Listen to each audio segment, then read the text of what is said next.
Hi, and welcome back to another video feature of the Immersive Worlds Handbook. I'm just walking by the House of German History here in Bonn, Germany. I had a chance to tour this interesting museum today, and its focus is on history since 1945. For me, this was a very interesting museum, and I want to show you some of the sights and sounds inside and have a look at this contemporary history museum in Bonn, Germany. Okay, as we get started on the tour today here at the Haus der Geschichte, essentially the House of the History of the Federal Republic of Germany, I wanted to mention I won't be doing a tour entirely through the museum. I'll be highlighting some of the themes and issues that come up. I would say one of the more interesting museums because of the fact that it does focus on this relatively recent period of history. As we think about the issue of museums and time here, it's the era 1945 to the present. So obviously a lot of museums have a specific focus, and in some cases they focus on a particular arena of concern, a cultural form, could be a form of history or whatever. So in the case of this museum, I think the curiosity is the fact that it does focus on contemporary history.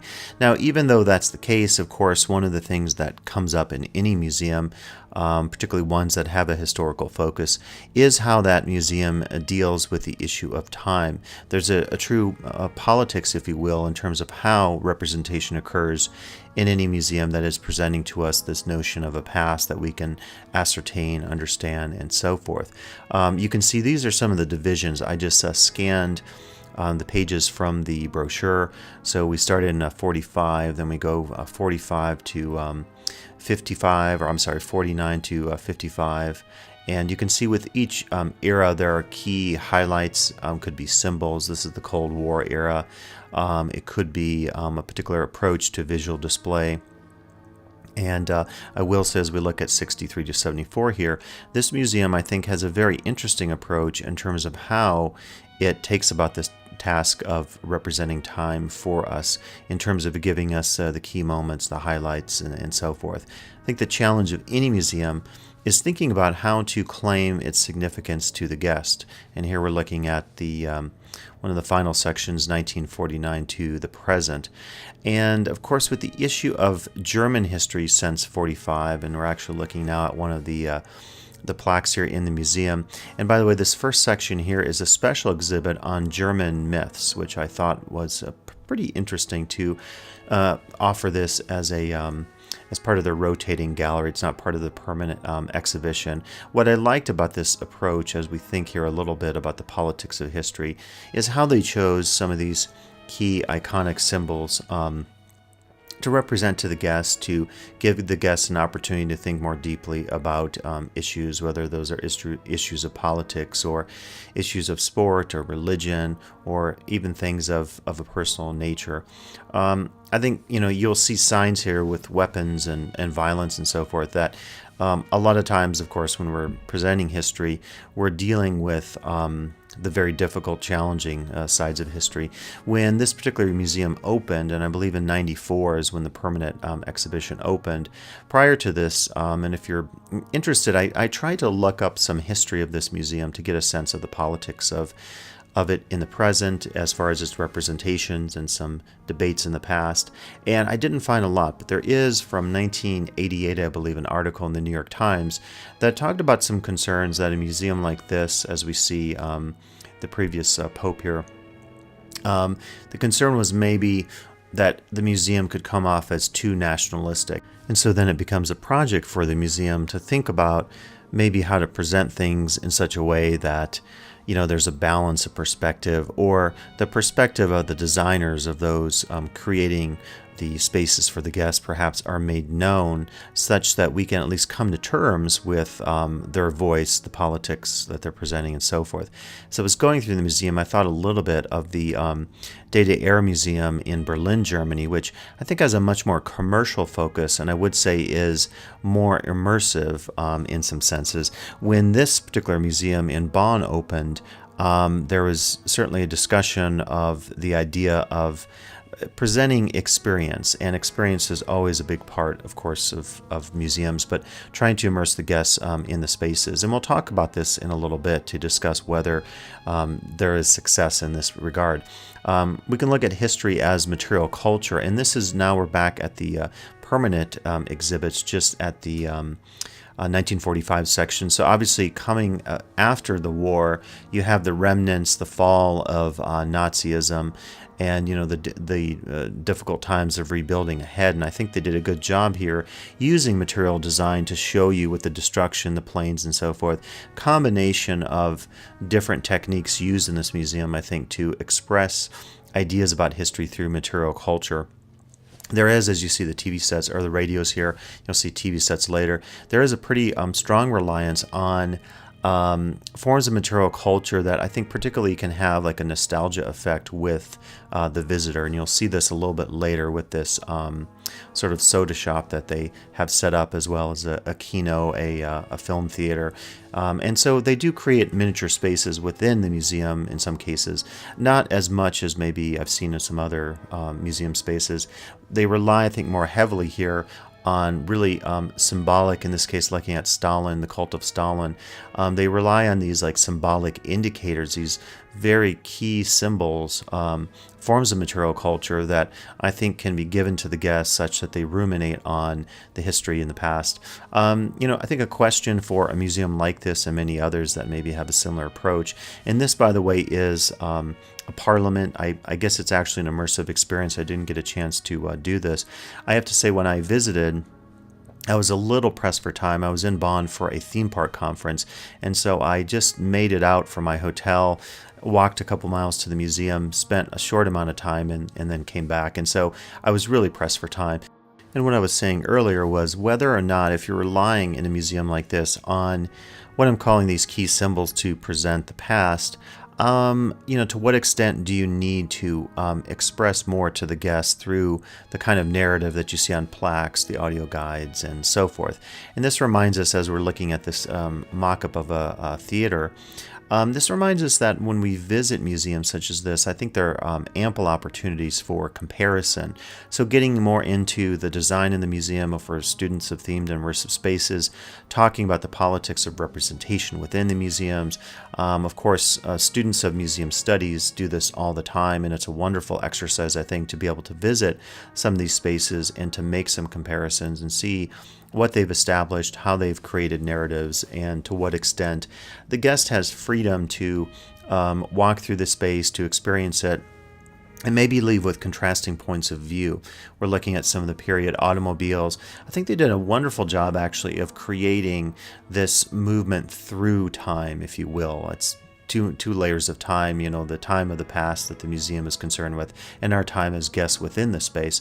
As you move up these ramps and basically move upwards in the museum, I think you get a good sense of perspective through the different exhibits. Indeed, I would say you could spend hours and hours at this museum. It's much larger than I had anticipated.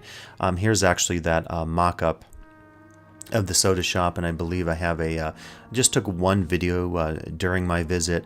I did encounter some issues just with my camera bag and so forth walking through the museum, so I was a little more cautious, I think, about photos and videos than normal. I was mentioning there that museums are always more than just objects, and so it's one of the challenges, I think, going into any museum is this lust for the object itself. It happens all the time in art museums. If you go to the Louvre, people gravitate towards, I don't even have to say, the most famous. Here's a little sensory design here with some of the sounds of the various period devices, consumer devices. But you go to the Louvre, of course, and people want to see one or two key works of art, and so you maybe lose perspective in terms of whatever it is you're trying to learn about, if it's art history or history in this case. You can say actually the number 120, we're entering the continuity and change section. You can actually then use the audio guide, and I often find that the audio guide is an effective way to approach more of that depth that I was talking about earlier, because history and representation is more than just objects. You have to somehow navigate the fact that there is such a visual reliance here. We sometimes say that visual senses are over relied upon, and as a result, we don't maybe bring in the other senses. Totally different kind of space, but if you go to Berlin, the Currywurst Museum, you actually get some sensory design there that I think is fairly interesting. And it's one thing that you don't see at this museum is a lot of sensory emphasis beyond sight with the objects, the plaques, of course, and you do see there is some sound design with audio loops with some of the televised newsreels that you might listen to and so forth. Some of the toys here are coming up, and it's always interesting, I think, when you present the past through popular culture. It gives you a much maybe different appreciation. Actually, when I was looking at this here, I was reminded of the Museum of Scotland in Edinburgh, and just the way that they present stuff, it just immediately reminded me of just how visually they do some things there in some curious ways.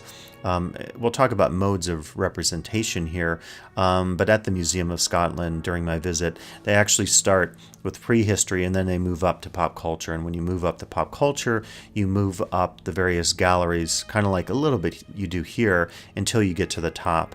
But it's much more sparse there in terms of some of the objects they've chosen, particularly in the section on popular culture. So we're looking at some of the aspects of the space race here, thinking about the Cold War and so forth. And, when we think about modes of representation, I think it's very important to consider how we present things to the guest. And so in the case of a museum like this, because you rely on the objects, the question becomes, how do you mediate those objects and tell stories? Two ways of thinking about this. One is a conceptual aesthetic. The second is representational realist. The representational realist would be, here's an object, here's a plaque explaining what that object is. You're the guest, you take that in. It's a very limited portrayal of the past, of that object's history, and so forth. The conceptual aesthetic would be maybe using some of those modes of representational realism, but then leaving things open to the guests. And in fact, for me, towards the end of the museum, things get to be the most interesting and approach more of the designs that I'm familiar with, say, at World Expo spaces, where they tend to be, I would say, a little more conceptual and less representational. And this is, I would say, purely a matter of preference to some degree. Of course, if you get into museum studies and the politics of representing cultures, you do, I think, consider some of these issues in senses that extend beyond preference and get us into the politics of how we speak about the past. Another museum that reminds me of this very issue is the Museum of the American Indian in Washington, D.C., which is very controversial in no small part because I think they in some cases stray from an organic narrative trying to define Native Americans, Indians, or indigenous peoples of the Americas, which I think is brilliant and wonderful the way they've done it. But some anthropologists actually told me they found it to be the opposite, frustrating and too postmodern. So I think coming back to Bonn here in the Museum of History, of Contemporary History, I think you have to think about a balance of those perspectives when you're doing design. To some extent, there were times when I walked through the museum, like maybe some of the scenes right here, where I felt like there was too much reliance on the objects, and I just wanted a little more maybe creativity in terms of the design. Now, I know the museum has taken great care in terms of appointing boards. I was reading about how they have a board that is represented by various groups, religious groups, museum visitors, employee associations, foreigners, women, young people, community authorities that advise the board in terms of its business and what it presents to the public. This reminds us of the issue of museums as pedagogy. And here's the Brandenburger Gate, which I have to say I didn't find this particular display that you walk through, these sort of translucent, see-through panels to be that visually appealing, but that's just a preference thing. We're coming near the end here, but when we think about museums and their pedagogical role, of course, they play a big part in teaching the public about key issues. So I think in any history museum, as we go back to what I talked about earlier, the issue always becomes, how do you speak of the past and how do you represent it to the public? Do you strive for balance? Do you strive to provoke the public? Do you try to get them to think more critically? Probably a combination of all those things. Of course, in Germany, as you think about Vergangenheitsbewältigung, the sense of atonement for the past, there's a different project, I think, going on in Germany as compared to say, the United States project when you go into history museums and so forth.